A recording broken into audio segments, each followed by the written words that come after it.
Пири, ассаламу алейкум, Маша Довы, Шайдыш, приветствую, Аят Машу Оль. Приветствую всех. Сейчас у нас, чтобы опять со звуком проблем не было. Так, сегодня 18 июля 2026 года, время 19 часов 2 минуты по Брюсселю, соответственно, 20 часов 2 минуты по...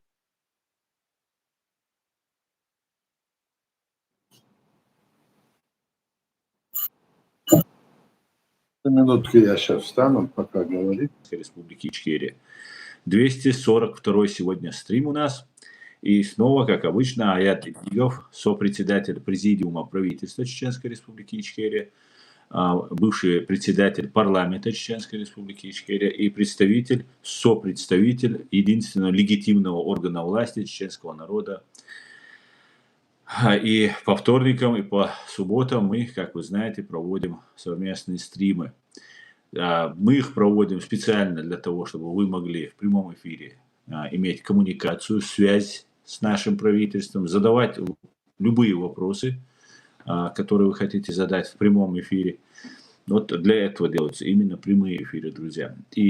Но те, кто находится в оккупированной Ичкерии либо в фашистской России, пожалуйста, заботьтесь о вашей безопасности, будьте осторожны. Для вас это небезопасно. Все остальные задавайте вопросы. Можете, вот у нас ТикТок идет, можете даже принять участие, по теме желательно нашего сегодняшнего разговора. И по традиции сложившейся я передаю слово Аяду Идигову. Аяд, вам слово. Добрый вечер, дорогие друзья, братья и сестры. Мы продолжаем нашу диалоговую встречу, которую мы 2 раза в неделю с вами обсуждаем вопросы, как сказал Аслан, мы будем от вас ожидать. А теперь вот поговорим о той ситуации, которая складывается на войне в Украине, что происходит в Америке, Европе. Одним словом, ситуация на сегодняшний день относительно спокойна, в то же время пыл или напряжение взаимных ударов в Украине, России не ослабло. Наоборот, все больше и больше происходят взаимные удары в Москве и в округе по России. Тоже, идут удары и обратно, удары по Украине. И здесь еще вопрос такой, куда же это выведет все? Все очень думают, как бы вот ситуация так вот была как будто выровнена, и украинцы вели войну, сопротивление против российской агрессии. Но вдруг министра Федорова, который занимался вопросами обороны, он был уволен. Этот вопрос стал одним из таких обсуждаемых чуть ли не во всем мире. Я имею в виду на Западе, в Америке и в самой люди даже вышли там с протестами, это так называемый картонный протест, где написано все, что они думают, верните Федорова и все подобное. В чем же здесь проблема, почему отставка, скажем, Федорова так повлияла на мнение народа украинского, да и вообще и на Западе, везде. Здесь много об этом говорится. С одной стороны, считают, что с его отставкой обороны Украины может быть ослаблена, и с другой стороны, думают, что это будет в пользу Украины, вернее, России. Россия, естественно, в этом вопросе молчит, но, видно, довольна того, что такой молодой, известный такой министр, который организовал такие удары по Москве в разных частях, скажем, самой России, да и оккупированных территорий, что это как-то повлияет теперь в пользу того, чтобы Москва могла спрятать и по новой начать свои деяния. Причина какая? Причина, как выясняется, в том, что эти два министр и, значит, глава вооруженных сил Украины Сырский, они не могут ужиться в одной лодке, как говорят. Значит, Сырский действует, как утверждают все стороны, действует старыми методами. Это как, значит, есть пехота, так скажем, которая на земле действует. А это уже технологии, это же удары по воздуху, это сопротивление. И то, что вот так вот они происходят, это можно сравнить с тем, что в свое время, когда Буденный со своей конницей хотел все еще оставаться и влиять на ситуацию, а здесь вот появились танки, катюши и все остальное. Буденный потихоньку был оттеснен, и оборона, и война, значит, пошла вот по другой линии. То есть научно-технический прогресс в военном деле, он, значит, очень важен. В то же время и то, что сейчас происходит на поле боя, и отбитые территории говорят о том, что и в связи с тем, что и в воздухе удача, и в то же время удача и на земле со стороны Украины. Об этом идут разные толкования. Но что здесь произойдет, почему Путин, вернее не Путин, а Зеленский отстранил Федорова, а не Сырского? Так получилось, что они не могут в одной лодке усидеться, друг другу, значит, не признают действия друг друга, и принял такое решение, скажем, сам президент Зеленский. Здесь идет разные такие вот объяснения, что это связано с тем, что Сырский, у него там, значит, есть связь в Москве, его родители живут там, родственники живут там, а он здесь воюет. И поэтому на него влияет вот эта ситуация, поэтому то, что тогда Залужный, когда был тоже по этой причине, то есть как будто бы это рука Москвы двигает вот такое, значит, кадровое перемещение в самой Украине. Здесь много разных разговоров, которые могут, ну, нам, вот, посторонним людям, которые наблюдают за это, привыкшим к тому, что Украина уже начала отбиваться, для нас это, конечно, вот этот переход мы рассматриваем, как будто бы это приостановлено будет, что это больше не будет. Но на деле за все это отвечает, конечно, президент Зеленский. Что и как это будет развиваться, мы очень скоро узнаем. Хотя многие политики, даже, значит, А у тебя свои вот эти штучки? Нет? Тоже об этом говорят и говорят. Ну, в общем, вот такая ситуация складывается в самой, значит, военной такой технологии, которая сегодня рассматривается на поле боя и в воздухе в Украине. То есть идет обновление, идет ли, значит, возврат к старому, будет ясно очень скоро. Сейчас вместо него назначен временно исполняющий обязанности министра обороны. Там есть много разных вопросов. Вот такая ситуация складывается, мы будем с вами ожидать. Но есть критик, который говорит, также сделал Зеленский, Залужного убрал, теперь Федора убрал. То есть все любимцы, которые защищают Украину, Зеленский убирает, он сам такой же и все такое. Но критика, как обычно бывает, вот со всех сторон вот такое вот происходит. Мы же вот в своих действиях, я имею в виду чеченское, сопротивление наши бойцы, которые там находятся. Видимо, к этому тоже относятся неоднозначно, но все же наблюдает за этим.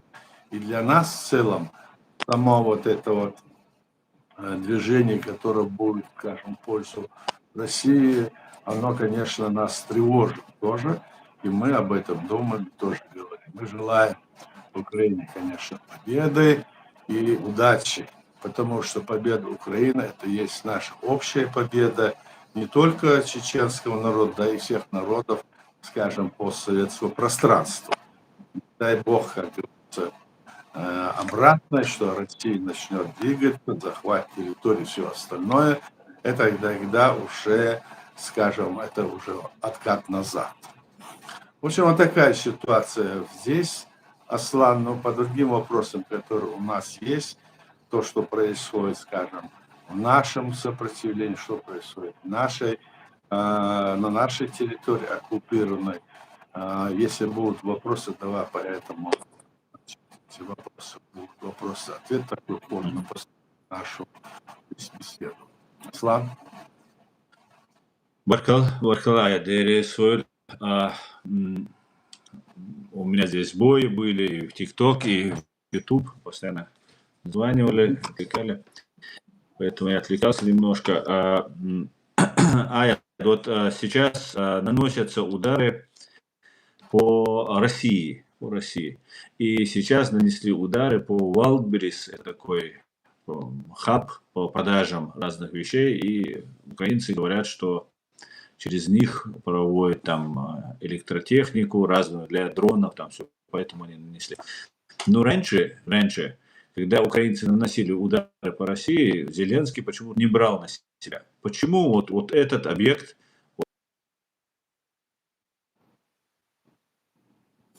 Ну, здесь понятно, что там считается, что один из этот Валдер, это понятно, это какая-то, ну, это фирма или магазин, куда попал, скажем, Фирма. Да, это известная фирма, которая года 2 или назад там очень большие были споры, там убийство людей было, там Кадыров защищал эту сторону, и обратно там и другие, значит, владельцы этого. Там вокруг этого шел какой-то спор, и теперь это можно рассматривать, как будто бы это в пользу чего-то Украина туда ударила. То есть ударил, как будто там какую-то позицию занимает Украина. Но я не думаю, что это так. Посмотрим, потому что самое главное не то, что там какие-то там заказы выполнять, а главное сейчас, чтобы сама вот эта вот текущая ситуация в пользу, значит, Украины, она должна развиваться. И если где-то там удары, люди там погибли, конечно, это есть не тот метод, которым, скажем, воюет Украина. Она бьет тем местам по логистике, по нефтегазовым перерабатывающим заводам, чтобы там не было бензина, который мог обеспечить войну против Украины, бьет по другим местам, где находятся самолеты и все остальное, что связано с войной. Я так думаю, что самое главное сейчас на все это, когда мы можем делать какие-то выводы, но главное, что сейчас сопротивление против России, оно как бы стабилизировалось украинское, и более того, начало оттяпывать, отхватывать назад те территории, которые захвачены. Бьет она уже и по Крыму, бьет по этим мостам, бьет по всем передвижениям. И Путин, они остальные не знают, что делать. Ситуация такая, так? А раз она такая, мы должны понимать, что где-то какие-то бывают, скажем, ну, недочеты, что ли. Здесь война идет, и не всегда можно говорить о том, что вот где-то там, значит, сделали неправильно. Война есть война. Я помню, не то что помню, знаем, что когда Россия била по Чеченской республике Ичкерия, то это было днем и ночью, и открыто, ничего не стесняясь. Убивали людей прям, только именно была погоня за людьми. Даже генералы российские заявляли, что нужно от 10 до 65 лет мужчин всех убивать, уничтожать, что это бандиты и террористы. То есть тогда остальной мир на эти вещи как бы не обращал внимания. И мы сегодня знаем все, что сегодня хорошо понимать стал остальной мир. И даже те, которые против нас тогда были настроены, с чем мы имели дело. Сегодня я убежден, что это есть продолжение той ситуации, которая складывается в Украине. их атаки, их вот убийство мирных людей, это та же самая война, которая жестокая, и именно не жалея своих людей, а Москва бросает туда своих людей, как пушечное мясо. Теперь они тоже, у них стоит вопрос о общей мобилизации, вот вопрос стоит вот так вот там. Будет ли мобилизация или не будет, здесь тоже вот вопрос. Одни говорят, будет, Путин к этому подошел, другие говорят, что будут, значит, может, нанесен ядерный удар. То есть все эти пугалки, которые сегодня говорят о том, что будет то-то, то-то, то-то, скорее всего, это пропагандистская такая вот атака для того, чтобы вызвать, значит, ослабление, скажем, сопротивления, и чтобы вызвать на переговоры сегодня, скажем, украинскую сторону, и сказать, что после этого с условием, что отдадут им территории, которые мы знаем, Донбасс, Крым и все остальное, и тем самым Путин хочет сказать, что он все же одержал победу. Если не взял всю Украину, то он взял те территории, которые хотел закрепить, которые взял и не отдал их, и это победил почти всю Европу, НАТО и все такое. То есть у него такие планы, как нам известно, и многие об этом озвучивают, и это очень похоже на правду. В общем, вот так вот развитие сегодняшних событий мы наблюдаем. Дальше будем смотреть. Аслан? Знаете, я почему этот вопрос задаю? Сейчас вот произошло, вот вы упомянули это событие, отставка Федорова, министра обороны русского по национальности, гражданина Украины, которого очень сильно поддерживают украинцы, вышли на митинг, протесты, очень много, кстати, очень даже удивительно во время войны, что украинцы вот, значит, очень его ценят, уважают, раз вышли. И на его место, после того, как его сняли, назначили, по-моему, Хмара, у него фамилия, это исполняющий обязанности, был временно исполняющий обязанности главы СБУ. И так получилось, по какому-то странному стечению обстоятельств, что именно СБУшник и Гуровец застрелили Анастасию Березовскую, которая взорвала украинского бизнесмена в Монако. Это такое вопиющее резонансное такое покушение. Все выжили, но тяжелые травмы получили. Жена, мужчина и немножко ребенок. И вот, знаете, назначать СБУшника министром обороны, сняв такого, скажем так, результативного министра обороны Федорова, и прям просто взять и сказать, вот смотрите, вот только что в Монако произошло вот такое событие, а мы вам его начальника, который расстрелял вот эту исполнительницу, некоторые поговаривают, что это заметание следов было, а мы его назначаем вот министром обороны, который будет иметь дело со всеми западными министрами, министрами обороны и так далее. И вот сейчас происходит удар по Валберис, и когда происходит удар, вместо того, чтобы промолчать, вроде бы, да, это законная цель, в случае, если там доказано, реально есть вот это хаб по комплектующим, кто помогает вот создавать военные. Вот очень какое-то странное поведение, и я очень боюсь за репутацию, за имя Украины, которую пытаются всячески сейчас запачкать. Вот что вы думаете? Это очень важно, мне кажется, это самое важное. Один из самых важных активов Украины. Я так понимаю, что и мы знаем, что Россия и их пропаганда, она делает все для того, чтобы сказать, что Украина это фашисты, бендеровцы, сказать, что это не страна, не государство, что нужно с ней бороться. В то же время они устроили, я уверен в том, мое мнение, что вот это противостояние, которое связано с Польшей и с этими ситуациями, которые логистика, которая должна поступать, скажем, поступать оружие должно. И здесь вот эти протесты, которые возникли в Польше в отношении украинских беженцев, они уже там, значит, получается, что украинцы как бы неприемлемы, даже в числе как бы беженцев. То есть вот это противостояние, и в этом смысле Кремль, он ведет борьбу, вернее, атаку такую, чтобы вот создать вот такие условия. Мы же помним, как они создавали у нас условия. Они даже вот пытались нас строить в нашей республике.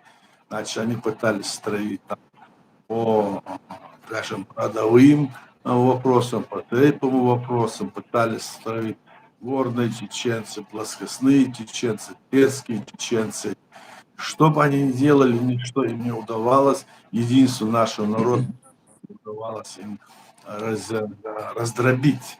И поэтому в Первой войне, когда, как называемой Первой войне, хотя это была четвертая агрессия, российская армия была разбита и была изгнана.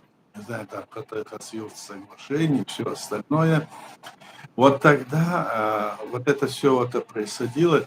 И вот именно к концу вот этого момента России все же удалось через своих друзей ближневосточных внедрить к нам на религиозной основе противоречий. То есть религия, которая исповедовалась нашими людьми, вдруг оказалось, что наши все люди, еретики, что они, оказывается, не мусульмане.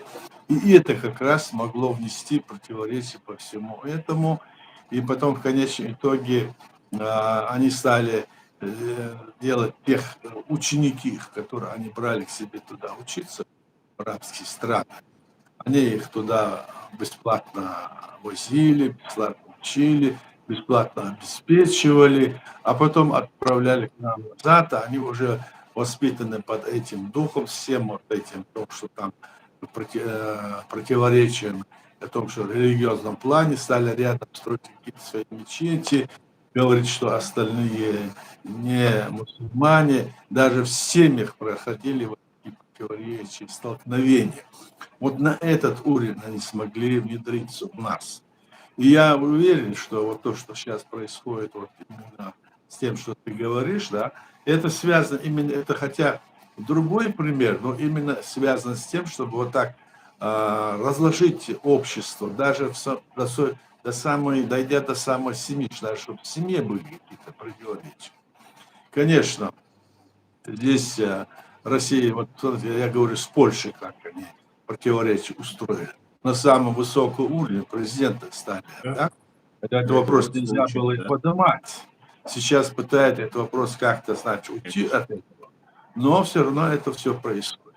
И поэтому вот и сейчас у нас тоже на Западе мы видим, сколько у нас здесь людей, и видим, как вот это противоречие, которое сталкивалось тогда у нас было в республике, которое привело к тому, что пришлось, значит, уже дошло дело до того, что один из таких там вот, не то что один, многие говорили, да нам лучше с русскими, чем с этими гяурами. Вот до чего дошло тогда.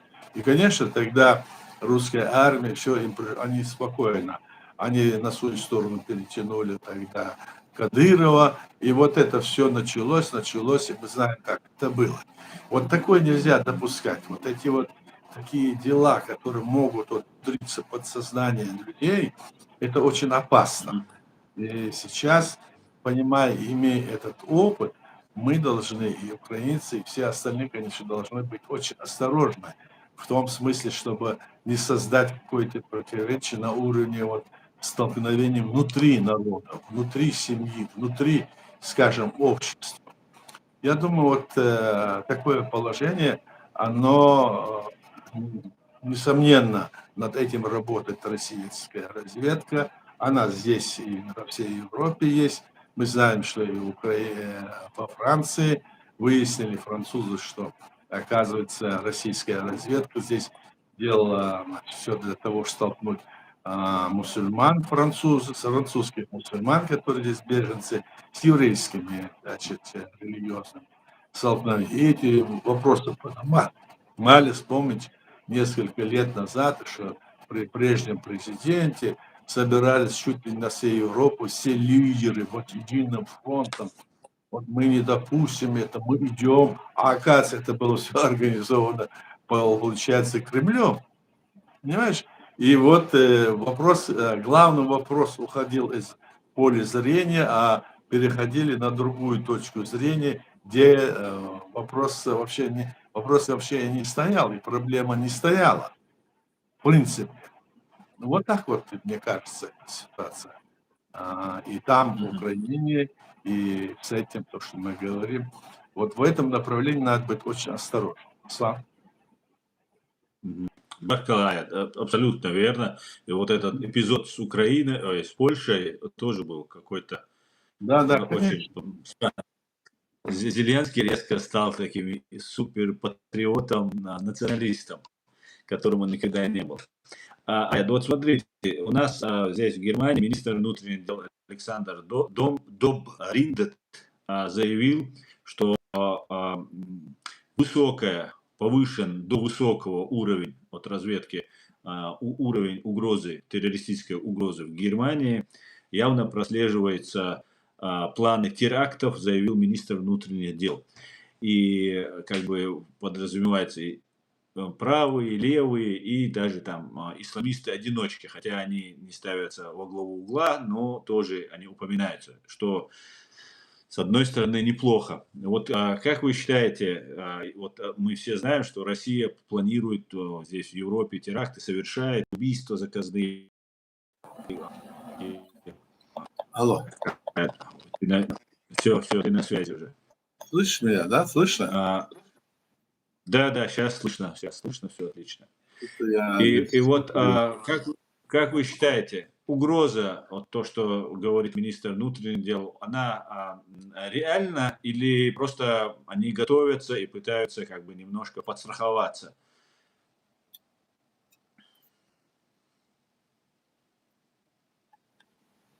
Хезерим аят, хатар. Аят. слышу я. Хезем. Асан. Давай я тебя включу. Так, вы жюри, задавайте вопросы, пишите комментарии и задавайте вопросы, будет интересно.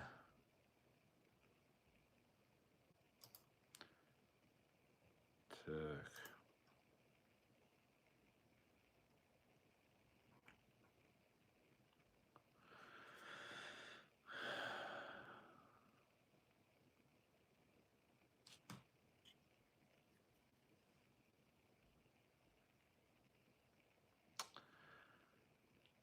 Так. Друзья, задавайте вопросы в ТикТок, пишите комментарии, вопросы, и будет интересно. Не будьте безучастными.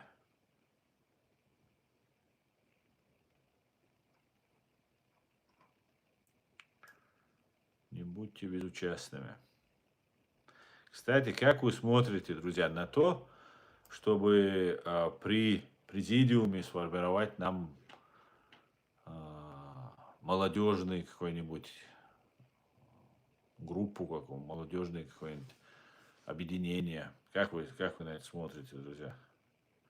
Есть молодежь, кто готов в этом участвовать? Достаточно нам несколько человек собраться, сайт сделать, постить информацию и так далее. Валейксалам от реалити Машвойль. Так, это называемые блогеры начинают предрекать развой, может быть, они... Так. Элсадоль.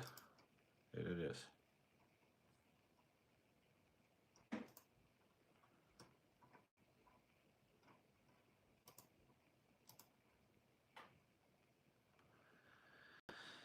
Так, что было на складах Wildberries? Я не знаю, что там было. И Тачуво Аят. Он вышел.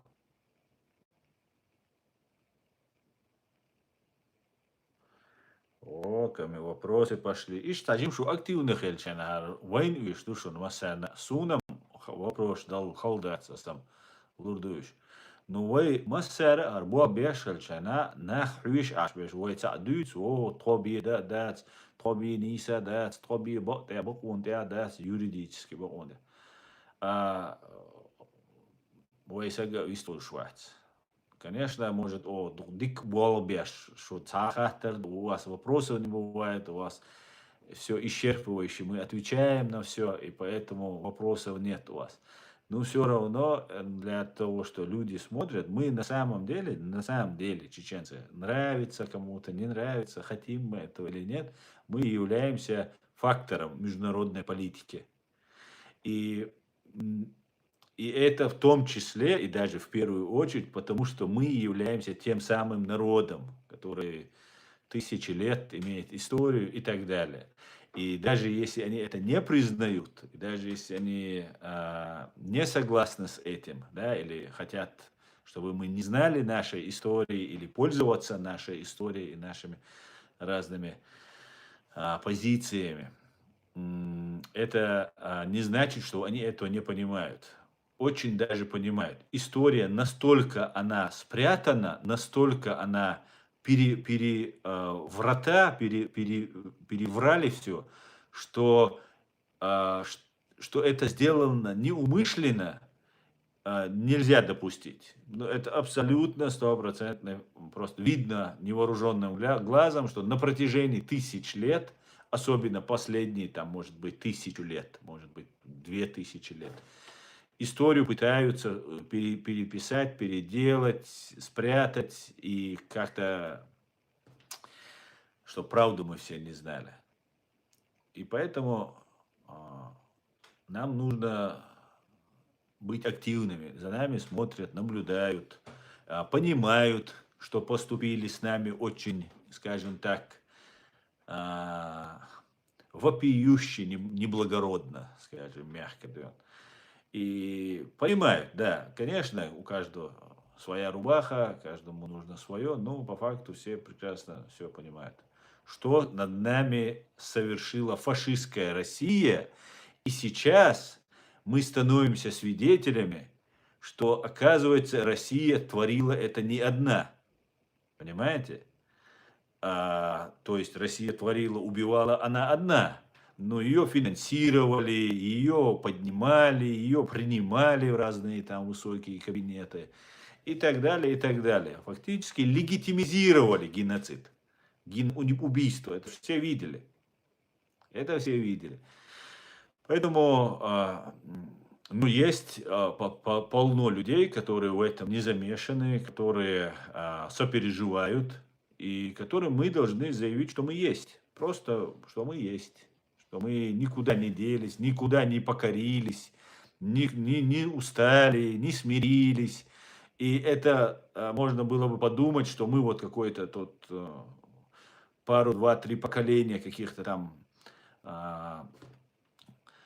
упертых, просто ничего не понимающих людей и так далее, если бы не было у нас многотысячелетней истории, которая была точно такой же. И чеченец, который был 6000 лет назад, который Нохчи, он сегодня такой же, через 6000 лет назад. Да, конечно, мы далеки от тех нравственных, порядочных, честных, благородных чеченцев, которые были тогда, которые фактически стали проводниками божественного мировоззрения в этот мир. Их было 124 тысячи по некоторым данным. Более 124 тысяч. Только пророков, которые несли и технологии, и силу, и божественное слово, и нравственность, и честность, и благородство, которое у нас, чеченцев, как и во многих, сохранилось. Но мы и говорим на этом языке, и соблюдаем эту культуру, и мы должны дальше оставаться такими. Знаете, я что-то долго, я хотел одну историю рассказать, она всем известна, в принципе, когда первый раз потомки Ноя между собой подрались с кровью, с убийством, да, у них возникали конфликты, но они решались мирно, без смерти, без убийства. Вот это 2350 год до нашей эры. Вот приблизительно 2350-2400 лет до нашей эры. И когда они сразились, и так их жизнь укорачивалась, исходя из Ветхого Завета, исходя из шумерских записей, мы видим, что они жили по 1000 лет, по 800 лет, по 600 лет, 1200 лет. А когда произошло, потом потихонечку жизнь падала, срок продолжительности жизни их уменьшался с новым поколением.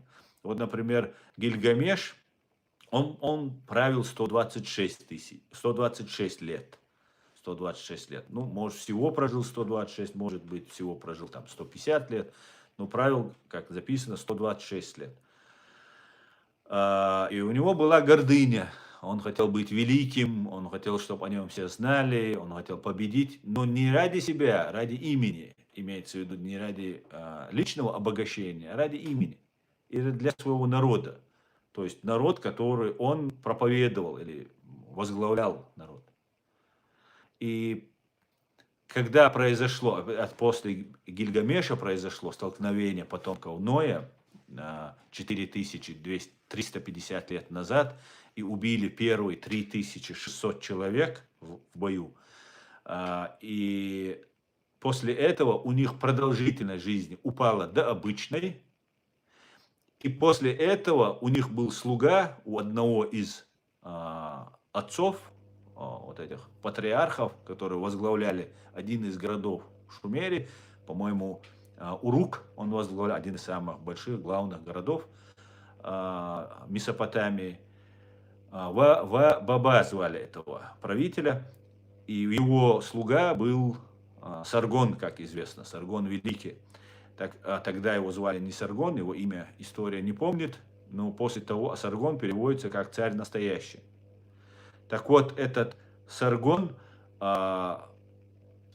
сверг этого Вабабу, по-моему, его Вабаба звали, и захватил все города, то есть, когда они между собой, потомки Ноя, убили друг друга, у них продолжительность следующего поколения, продолжительность жизни упала до обычной, все, они пролили кровь, они друг друга убивают уже.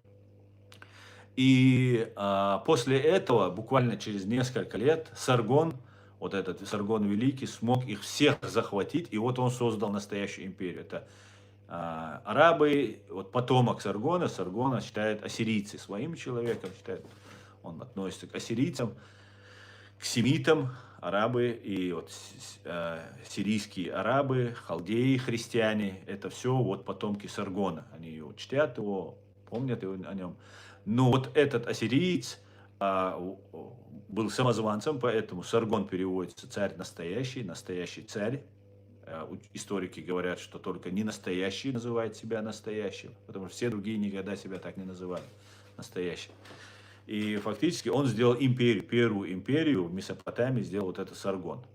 Вот что я хочу сказать, если мы между друг другом грыземся, если мы нарушаем заповеди, если мы друг друга убиваем, то мы становимся слабее, мы меньше живем, и наш слуга может нас всех захватить.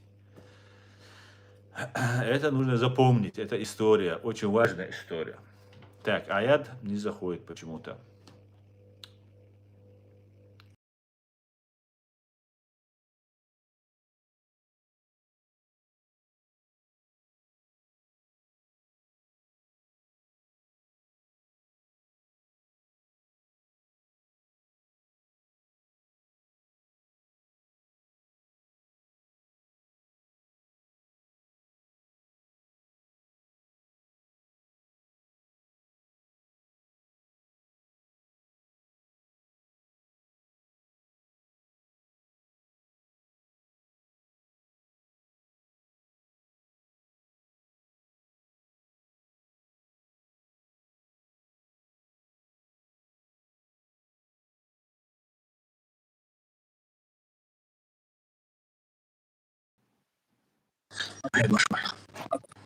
Руслан, что-то у меня отключилось это, я все не мог это отключить. Слышно? Я тоже ждал, и потом перезагрузил, и вроде можно. у меня Ну были да, что-то проблемы. там это... Ну что ж, на чем мы остановились? Мы, а, мы остановились на том, что в Германии угроза террористическая, министр предупреждает, и как вы считаете, это реальная угроза, или они перестраховываются, или вот нам надо ждать чего-то особо нехорошего? Ну, мы видим, что Запад, и Германия, и Франция, и все эти страны сейчас усиленно готовятся к тому, чтобы, если вдруг Россия ударит, чтобы они были готовы. Это мы видим, так? И в заявлениях лидеров видно, особенно вот эти Балтийские республики, они тоже к этому готовятся, ожидать, что, мол, может быть удар. Но хотя мне, допустим, кажется, что так вот просто они не ударят, на два фронта они не будут действовать, я так думаю. А уж как это получится, знаю, потому что если они свяжутся с Западом и ударят, допустим, этим республикам, ну куда-нибудь, то они в ответку получат сразу именно уже НАТО, и все они будут подключены, пусть не сразу в ответ в один день, а может быть через 2 дня они уже начнут активно против этого дела, как говорится, действовать. И это не в угоду Кремля, я так думаю. А в пользу того, что вот я сказал, что он хочет, Путин, создать условия, чтобы захватить вот эти территории, которые захвачены, закрепиться, и чтобы они были переданы ему и на договорных условиях, а потом выдать это, как бы продать своему народу, что весь Запад и Америка были против него, а он победил. Вот такую картинку он там хочет выдать народу и остаться на плаву, скажем, о власти. Вот такое вот дело вот как бы проглядывается, Аслан, насколько я понимаю. Хорошо, спасибо. Вот юзер ФГ, юзер. Аят, может такое, что Россия готовит масштабное наступление на Украину там, где это мало ожидается, и чтобы отвлечь внимание, Россия прикидывается беспомощной перед украинскими дронами. Такой гамбит такой наносит. Привет, Бандеровка. Ну, не знаю, здесь от России она может как угодно там прикидываться или ставить такие вот козни для того, чтобы все равно в любом случае Путин и его команда впряжением пытается сохранить себя. Конечно, возможно. И, возможно, вот эти вот перестановки, вот это все остальное, конечно, да, тоже могут влиять. Вот некоторые там говорят, что вот отстранение Залужного, или теперь вместо него оставили, вот как ты говорил, там у него там русские связи и все такое, про этого, так? А то Сырский, у него там близкие родственники, родители живут. И как это может быть, ставит вопрос, они его оставил, почему это. То есть вот они очень тонко вот открутят вот эту ситуацию, раскручивают, чтобы в головах у людей была ситуация иначе воспринята, чем она есть. И президенту Зеленскому сейчас очень тяжело, конечно, но в то же время мы не знаем. Главное, чтобы он не упускал, как говорится, вожжи из рук и дальше действовал в том направлении, которое вот действовала вся вот эта оборона. Надеюсь, что он это и сделает, хотя многие сейчас недовольны его этим решением. Но ему виднее, как говорится, ему виднее, как быть. Он, допустим, сделал так сейчас, может быть, это и нужно было. Может быть, он предвидел это, может быть, ему виднее. Хотя мы видим, результаты были, значит, удовлетворены тем, что видели вот такие вот результаты, а теперь боимся, что это не будет так, то есть, что будет по-другому. Вот в ближайшее время, это время, короткое время, это будет видно, так это или нет. Ну, так, как я думаю, Аслан. Вот он же задает вопрос, в последнее время так называемые блогеры России начали предрекать о развале России. Может быть, что они так пугают россиян, чтобы больше шли добровольцами на войну? Ну, конечно, может быть. Что это пропаганда. Конечно, может быть. И они же так вот всю картинку раскручиваются таким образом, что якобы нападение не сама Россия, не Путин развязала войну, а кто развязал? Развязали войну, скажем, украинцы и европейцы, и НАТО, они развязали. Помнишь, как у нас они напали на нашу республику, так? И потом все время говорили, что это мы бандиты, что мы на них напали. Помнишь, как они говорили о том, что вот отряд Басаев пошел в Дагестан со своим отрядом, чтобы ударить в тыл этому врагу. А какому врагу хотел он ударить? Тот враг, который уже 17 июля вторгся на нашу территорию, Басаев туда пошел только 6 августа, посчитайте по дням.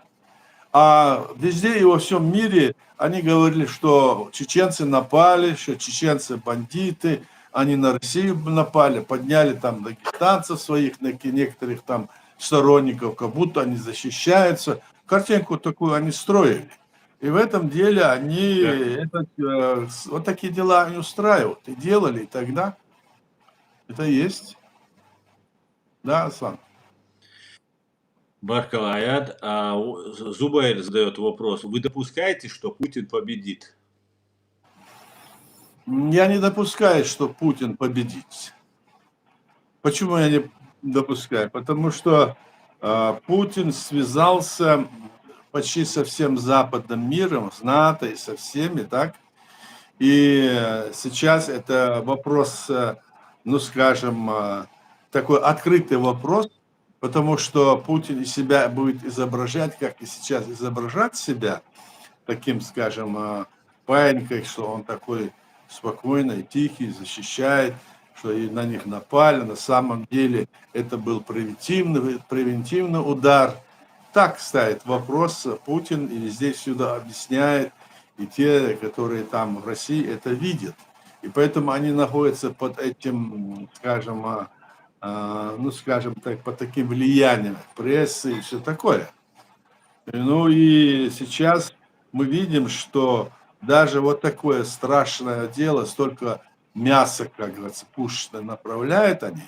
Теперь вот выступили разные там выступают, мы же видим, что они посылают людей в основном не русской национальности, в принципе. Из больших городов они посылают, в принципе, так? А посылают все там разные национальные республики, которые есть в России, оттуда платят им деньги, потому что они там копейки зарабатывают, или вообще никаких денег нет. Они их посылают и там, значит, обнуляют, как говорится. А это как раз здесь он решает задачи и национальные, и имперские внутри. Допустим, чеченцев тоже они там собирают, вот так вот посылают. Но мы сказали им, что нельзя туда идти нашим людям, но в любом случае их насильно туда направляют. Мы знаем, что и во время Второй мировой войны тоже наших людей также направляли на фронт, но тогда еще не было вот такой информационной доступности, тогда никто не знал, что происходит, и действительно думали, что надо действительно защищать эту страну и все такое тогда, когда Советский Союз был. А сейчас-то все видно, все, в любой точке зрения, скажем, земли можно связаться, посмотреть, что и как происходит, позицию Путина, позицию остальных государств мира тоже видно. Но в целом все видно, я хочу сказать, хотя это не так и просто, конечно, но все равно в целом видно, кто агрессор, а кто жертва в этой ситуации. Я так думаю. Поэтому победа Путина здесь ни в коем случае недопустима. И я вижу из того, как вот сегодня действует украинская армия, украинский народ не готов, не то что не готов, не допустит этого. Мы это видим. Это случилось еще в 2014 году, когда они напали, и все думали, как же украинцы вот так отдали Крым, отдали восточные территории без боя, думали. А оказывается, это было не так. Обманули тогда, просто обманули. Он говорит, там, надули, а сам пытался везде всех такими своими разговорами, значит, вести в заблуждение людей. Теперь больше, как говорится, в этом отношении ничего не получается, и во всем он получает удары по всем направлениям. Путин сейчас получает удары он уже практически, можно сказать, надоел со своей войной, которую затеял, которая не нужна была практически остальным народам. А ему она нужна была. Почему? Потому что по-другому он не мог. Он же все, что было там, все то, что было, допустим, в этой России, все раздал своим этим миллиардерам, всем остальным, а народ нищенствует. Посмотрите за пределы вот этих больших нескольких городов, как там народ живет вообще. Нищета и грязь, и совершенно, ну, понятно, о чем я говорю, мы все знаем, так? А здесь вот такая ситуация, и куда сейчас это пойдет, как это сделать, если изнутри России появятся какие-нибудь действительно лидеры, так, то это будет скоро сделано. Если нет, то, конечно, это будет несколько иначе, потому что Запад и другие страны не готовы, не то что не готовы, не согласятся с тем, что они делают. Это вот и Иран, скажем, и Россия, и вот эти страны и их, так скажем, сателлиты, если можно сказать, Кореи там, и арабские некоторые страны, которые им помогают. Так что победа обязательно будет, конечно, за Украиной, а это общая наша победа всех народов, которые борются против империи и против диктаторских режимов. Вот что я думаю по этому вопросу. Спасибо. Вот DE Reality задает вопрос. В Европе звучат голоса о проведении общенационального конгресса и заявляют о поддержке их со стороны Президиума правительства Чеченской Республики Ичкерия. Скажите, соответствует ли это действительности? Поддерживает ли их Президиум? Общенациональный конгресс в Европе. Я в курсе дела об этом, да. Но этот так называемый общенациональный конгресс, он уже состоялся у нас в 90-м году, и тогда этот общенациональный конгресс был созван людьми, от каждой тысячи были избраны по одному выборщику, так? От каждой тысячи нашего населения, начиная от Америки, всего остального мира и на нашей территории. И там собралось более 900, ну до 1000 выборщиков, и она тогда приняли декларацию о, значит, создании чеченского государства. Сейчас говорить о какой-то общенациональном конгрессе, это, видимо, люди, те, которые не понимают, о чем они говорят. Какой общенациональный конгресс может быть, скажем, в зарубежье среди беженцев? Это обычные вот эти конгрессы, которые они начинают, собирали они разных мест, то в Бельгии, то в Польше, то здесь под Парижем, то это вот такие вот разговоры. И за этим всем стоят люди, которые не имеют, скажем, понятия в этом вопросе, пишут какие-то там заявления, делают, я так полагаю, потому что нельзя, почему не имеют понятия? Ведь нельзя же общенациональный конгресс чеченского народа собрать, скажем, среди беженцев. Ведь наш народ находится на нашей территории, а те, которые находятся здесь в роли беженцев, они должны заниматься, если есть какие-то общественные организации, они должны заниматься вопросами, скажем, беженцев, а они занимаются вопросами создания на Западе своих государственных структур, создания, значит, тех условий, в которых они говорят, что у нас нет никаких, скажем, легитимной власти в зарубежье, а у нас есть легитимная власть в зарубежье. Это президиум правительства РИ, в которой есть все основания документальные, все это знают, а все остальные, которые здесь вот это разыгрывают, в данном случае вот это вот, так, и это заявление, это является, ну, скажем, это, оно как было, так и пройдет. В прошлый раз они собрались здесь, вот эти вот именно люди, их там собралось в зале где-то около 70 человек, не больше. Лица они там не показывали, только сзади шапки или фуражки. И там тайно что-то проводили, какие-то разговоры вели. И потом они в конце концов там приняли такую резолюцию, в котором они сами себя наделили полномочиями заниматься вопросами Чеченской республики Ичкерия. То есть они беженцы, они пытаются здесь на Западе изобразить себя какую-то власть. Власть легитимная, которая, люди, которые направлены для работы в зарубежье, они ее не признают, то есть они не признают Чеченскую республику Ичкерия, его посланцев в зарубежье, которые занимаются этой работой многие годы здесь в Европе и в мире, они не признают. И вот эти вот вещи, мы им говорили несколько раз, а не надо этим заниматься, давайте заниматься все в рамках, чтобы Конституции были. Они по-своему интерпретируют любую статью Конституцию, начинают высказывать вот эти вот разговоры ведут. Да если они там собираются, но не делайте это, как будто бы оно есть от имени власти и для того, чтобы там какую-то власть создать. Я видел эти вещи. И о том, что там, то, что они сказали, что эту, скажем, кампанию поддержит президиум правительства, это неправда. Это уже говорит о чем и чем занимается эта кампания. С чего они, то есть они строят все свои, скажем, вот эти идеи на обмане. То есть они хотят снова обмануть людей, которого то есть мы не поддерживали, президиум наш не поддерживал их и не собирается поддерживать. Этим людям было сказано, что мы должны действовать только строго в рамках нашей Конституции и здесь на Западе вести работу объединенную, в которой мы могли бы, значит, показать единым фронтом, показать, что все те ярлыки, которые навешаны на наш народ, о том, что мы бандиты, террористы, все, что там навешивал с тех пор, о том, что мы сепаратисты, вот это все, что это все показать, что это не так. И в то же время не выстраивать здесь какие-то религиозные.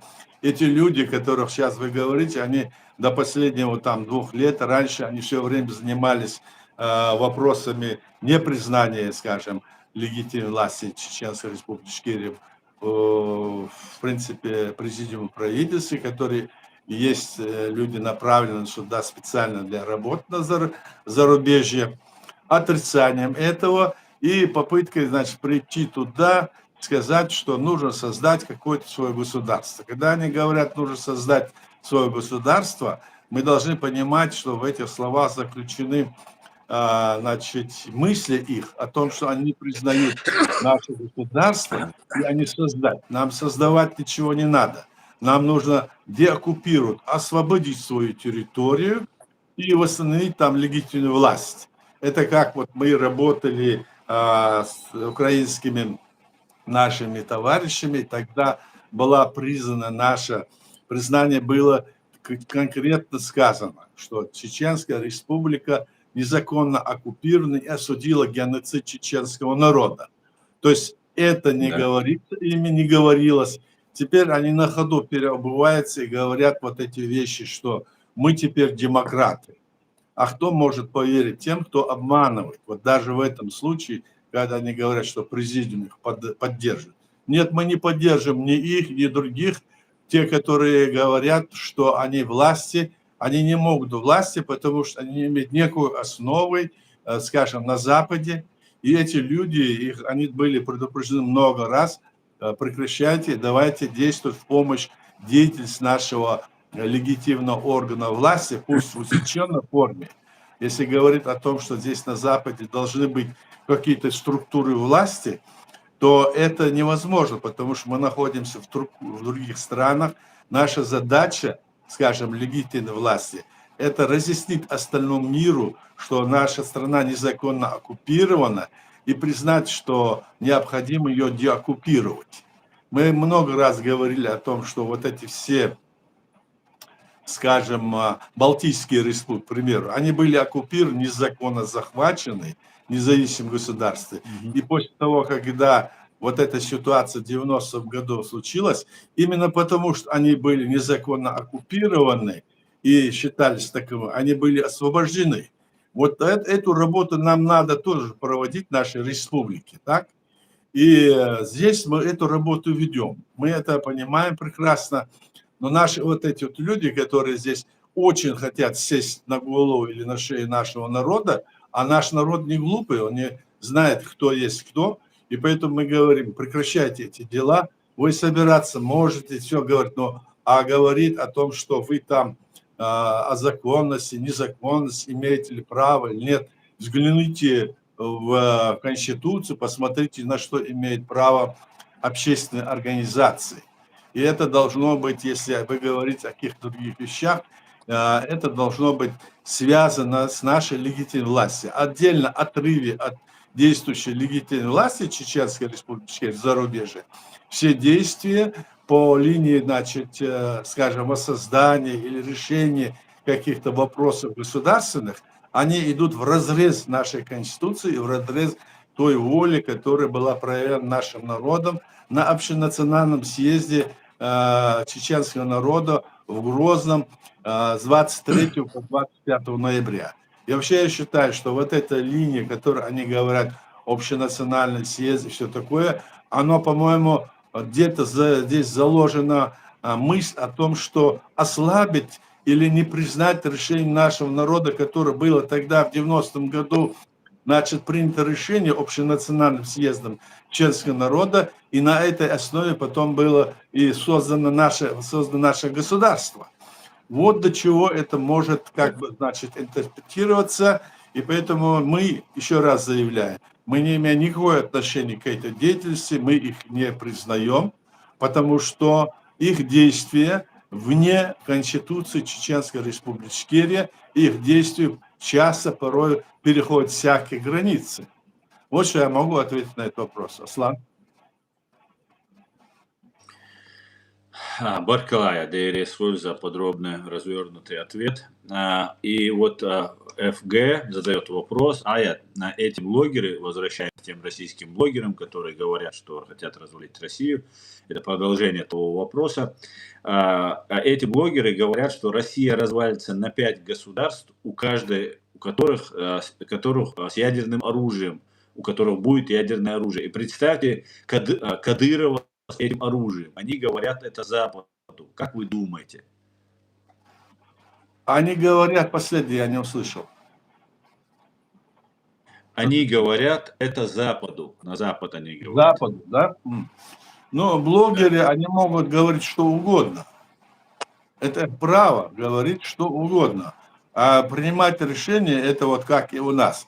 Все там общественные организации, которые есть на нашей территории, это в Конституции записано, они имеют право на то высказывать свое мнение, резолюции принять, все это такое. Но это не означает, что это обязывает власть действовать по тем направлениям, которые говорят. Власть сама принимает решения, потому что власть – это избранники нашего народа. Они представляют наш народ. А это общественная организация. А тем более эти блогеры, которые на Западе вот это все говорят, они просто, значит, ну не то что просто, они свою точку зрения излагают, и все остальные будут слушать, смотреть, изучать этот вопрос, так ли это или нет. Вот всего лишь это, Аслан. Вот смотрите, есть такой, его один из российских военных называет прозападным провокатором. Есть такой Караганов, который предлагает нанести его, Ивашов, Леонид Ивашов назвал провокатором, работающим на Запад. Вот Эльдор Мамалиевич задает вопрос. Караганов предлагает нанести тактический ядерный удар малой мощности боеголовкой по Львову и говорит, что ни одна страна из блока НАТО, включая США, не захочет страдать из-за Украины. Как вы считаете, нанесут они или нет этот удар? Его фамилия... Получит ли ответ? Да, извини. Как его фамилия? Эрдоганов? Как-то я тоже забыл его. Караганов. Караганов, да. Он это раньше заявлял, я слышал об этом, да? Но в последнее время, буквально вот несколько дней назад, я слышал его высказывание, где он совершенно другое говорил. Он уже отказывался этого, не говорил. Да, я лично слышал это, что он уже по-другому как-то заявляет. Но, может быть, это какая-то, знаете, идет пропаганда, то тут, то там. Они могут выставлять, но, по крайней мере, я так слышал. И Караганов то, что говорит, это как бы, значит, глашатай политики, которая проводится Кремлем. Он там выставляет всегда свое мнение. И, значит, якобы, если это он сказал, так и будет. На самом деле сейчас ситуация после тех заявлений, которые он об этом говорил, это было где-то, ну, по крайней мере, месяца 3-4 назад, то, что он говорил, что надо нанести ядерный удар, еще такое, тоже я слышал это. Сейчас у них поменялось мнение, насколько я понимаю, и они там уже даже на всех своих там этих НТВ, ТВ или на телевидении, Соловей и остальные все, они уже совершенно по-другому говорят. Видно, что они в панике, видно, что они себя ведут где-то удрученное положение у них. Говорят, что Украина это уже не то, что мы думали. То есть ситуация поменялась с тех времен. Поэтому я так думаю, а уж это мы можем проверить, насколько это Караганов об этом говорил, и когда он это говорил, и что это надо выяснить. Но я недавно это видел, что он уже другое говорил. Аслан? Ну, я не слышал, что его российские военные немножко потрясли, потому что они очень недовольны, что он этими ядерными своими вот этими ракетами грозится. Да. Поэтому, может, менял свое мнение. Асланбек задает вопрос, а как могут повлиять политические события, которые происходят на Южном Кавказе или Закавказье, на самом Кавказе? Могут ли США, Россия, Турция и Европа поделить свое влияние? Что думаете об этом? Могут поделить, как при Сталине в Тегеране? Ну, этот вопрос мы часто поднимаем. Здесь вопрос поднимается о том, там был вопрос о том, что создать эти вот наши деятели, которые здесь они тоже поднимают этот вопрос о создании единого там кавказского государства, о создании, значит, конфедерации народов Кавказа, Северной имеется в виду, или объединении этого Кавказа. Конечно, этот регион, он важен, потому что он есть как бы ворота к Индийскому океану, мы знаем. И через этот, скажем, узкий коридор, если можно так сказать, туда идут все пути, скажем, к Ближнему Востоку. Так? И здесь мы говорим о том, что там не будет попытка влияния больших государств, той же Ирана, Турции, Запада и, скажем, Америки, это не приходится. Там будут пытаться, они будут всегда, и будут пытаться решать этот вопрос. А вот как нам там обустроить свою жизнь, вот всем этим народам, так это единственное, что мы еще тогда при жизни, скажем, президентов Грузии и нашего Жахар Дудаев в Грозном, там проходила конференция, в которой я принимал участие тоже, и там шла речь о создании Кавказского дома, в котором необходимо будет, имелось в виду весь Кавказ, так, имелось в виду даже территорию Северного Кавказа, вплоть до, скажем, Астрахани, может быть, так, все, которые пожелают объединить вот эту территорию, и чтобы это были территории, в которых были бы все народы, значит, имели бы равные права, так? Все народы, значит, здесь вкладывали в общую копилку то, что необходимо, чтобы сохраниться, так? И жить с другими сопредельными государствами мира. Вот о чем. И речь шла еще самое важное, что в этих странах, если даже у них нет государства, они могут отдельно жить, и главное, чтобы там была возможность, не то что возможность, на основе принципа свободы личности. То есть личность там не преследует, политическое преследование не будет, и соответствующие общие будут законы приняты. То есть об этом шла речь. Здесь не шла речь о том, что вокруг кого собраться, вокруг кого не собраться. Это не шла. А сейчас здесь вот такие разговоры идут, которые отталкивают от этого решения мнения. Подспудно там говорят, вот давайте вокруг Азербайджана объединимся, давайте вокруг Грузии или Армении или другой.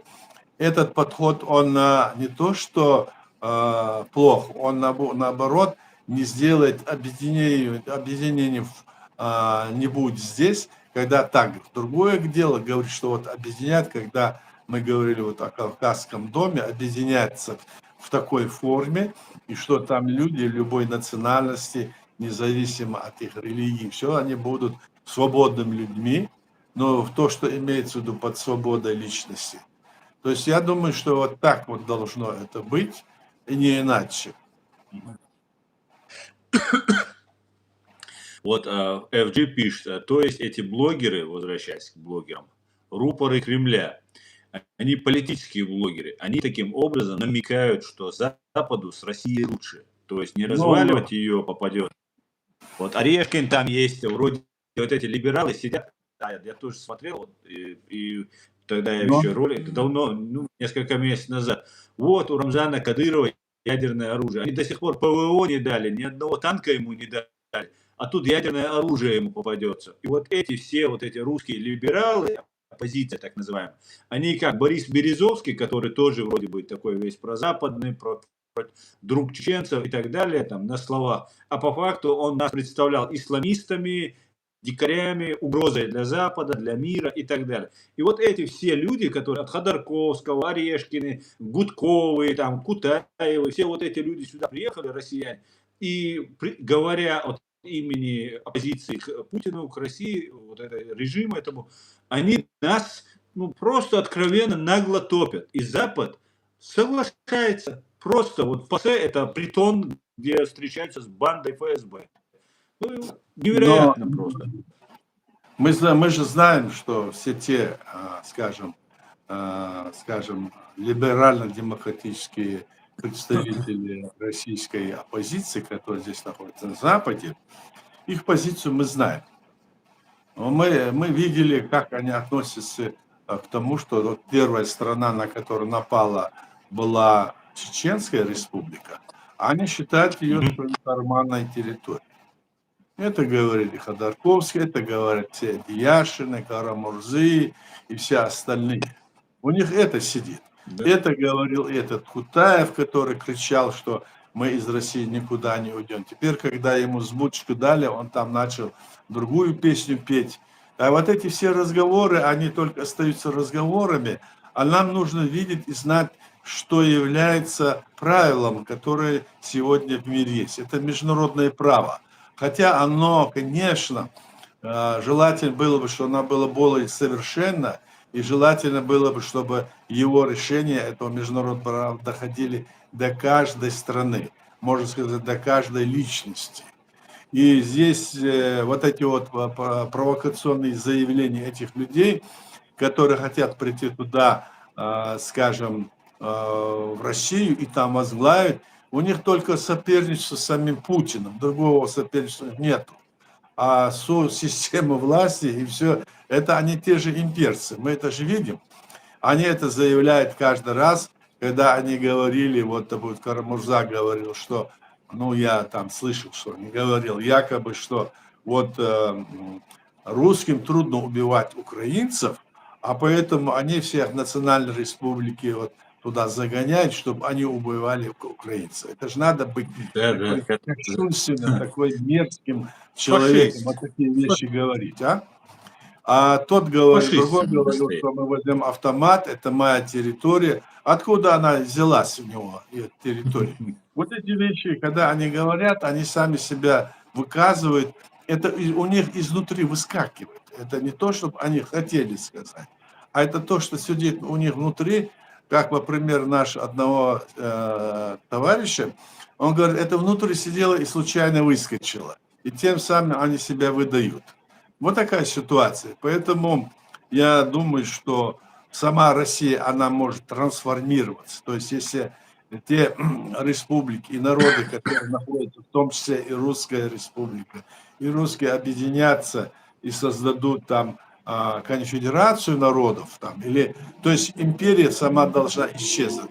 Иначе она всегда будет грозить всем соседним народам, грозить соседним государствам, народам и грозить своим народам, держать их в нищете и все время засылать их на завоевание других территорий, убивать и свой народ, убивать и соседних. Вот чем занимается эта империя. И это ее главная задача. Этим занимался Ельцин, этим занимается Путин, этим занимался Медведев, и этим хотят заниматься эти деятели, которые здесь на Западе.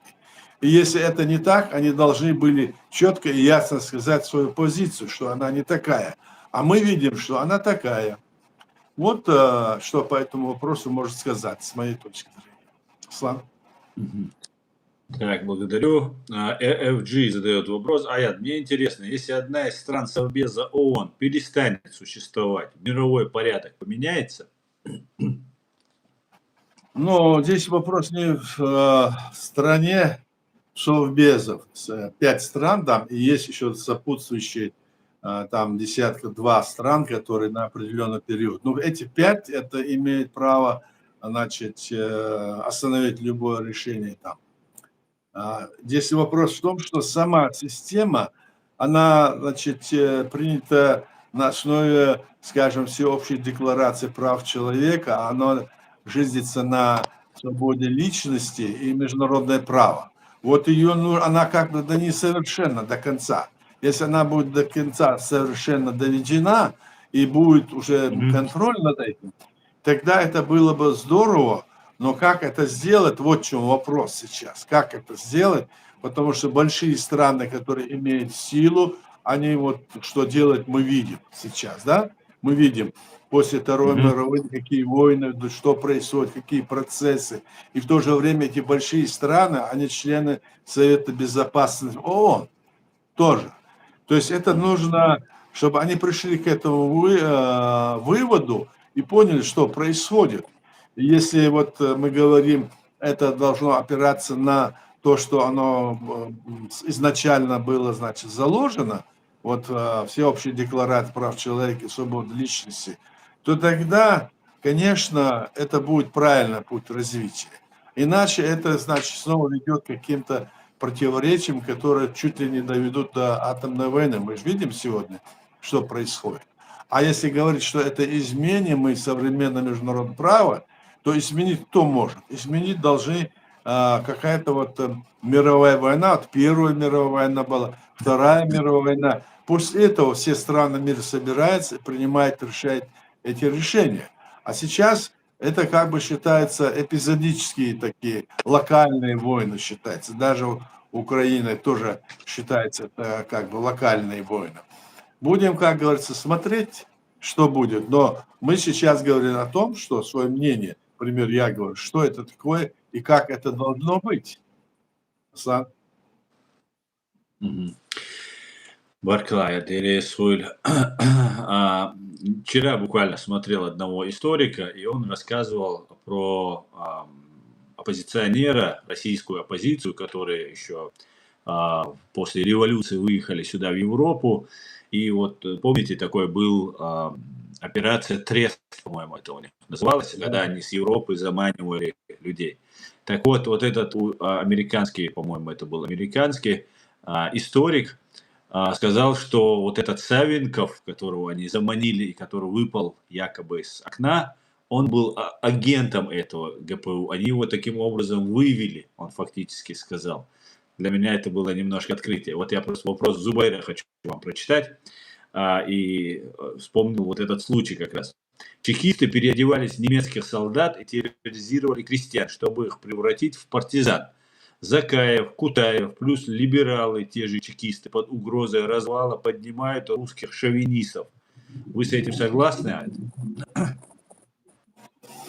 Но, в принципе, поднимает русских шовинистов, так сказал ты, да? Под угрозой развала поднимают русских. Вот как раз мы обсуждали. Нет, они являются их сотоварищами своей всей деятельности. Они являются товарищами, они это решения, которые принимают, допустим, вот Закаев, мы говорили много раз, вся их деятельность здесь на Западе как раз пронизана тем, что вместе с тем, что они говорят, что территория нашего государства есть часть России.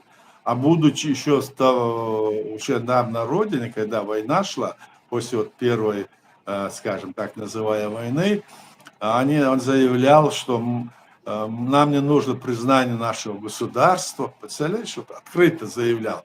И ему рупор подставляли русские, а он там прямо это заявлял. Так? И они все время вот этим занимались, их дети. Если сегодня они что-то другое говорят, люди не должны обманываться. Вот если эти люди говорят, вчера они говорят одно, что нам нужно от Дальнего Востока до Балтики все леса, золото, нефть и все, и мы там не отдадим, и все такое. Сегодня потом они сказали другое, теперь они приуныли, говорят другое, то, что им сказали, надо говорить. Вот чем они занимаются, да? Эти люди, которые как бы находятся под пятой имперского Кремля. Теперь они говорят, вот что чеченцы должны то делать, должны это делать. Они им нас учить, и наш народ не им учить. Когда самые трудные времена, что вы делали, мы видели, и видел, это весь наш народ видел, и хорошо вас знает. У вас нет никакого авторитета среди нашего народа. И то, что вот сейчас говорят, там собираются вот эти люди, общенациональные съезды, все такое. Я им предлагаю не заниматься этим, и предлагаю людям на это сборище не ходить, потому что это обман все равно. Вот что я думаю, что это такое. Султан Мунтуев задает вопрос. Какую форму власти предпочтительнее установить, чтобы всех устраивало? Где форма власти? Наверное, в Ичкерии, наверное.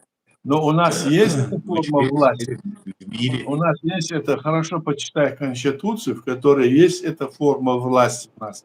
Там определено, начиная с первой статьи до последней, там все определено. Так что нам новое что-то придумывать не надо. У нас есть форма власти, у нас есть Конституция, у нас были созданы все структуры власти, как это требует гимн, скажем, все, что нужно, правительство, значит, действующие органы местного управления. Все это у нас было и есть, и на основе теперь наша страна оккупирована. Дело в том, что мы должны эту территорию, здесь вот ту ложь, которая против нас вот так вот настраивал на остальном мире, Кремль, так, опровергнуть это мы должны, а не заниматься разными там делами, которые будут говорить, что эти люди не понимают, что это такое, что это право, эти люди не понимают, что такое вести себя конституционно, по нормам. Вот так на Западе говорят про нас многие. Многие еще раньше. Это же законопослушные люди во всех европейских странах. Мы видим с вами, так? Они соблюдают законы, они соблюдают правила. А мы должны быть тоже в этом плане говорить. И на нас они, потому что мы так иногда себя ведем, некоторые из нас, люди, которые не мы ведем, а те некоторые там деятели такие экспансивно там себя как-то ведут, они, конечно, создают картинку, что Москва была действительно права, что эти дикие люди. Нет, наш народ не дикий, наш народ имеет многотысячную историю и живет на этом Кавказе и был всегда одним из, скажем, центральных, скажем, районов занимал и жил там всегда. И вот то, что на нас навешивают эти ярлыки, здесь как раз-таки, оказавшись на Западе, мы должны это опровергнуть.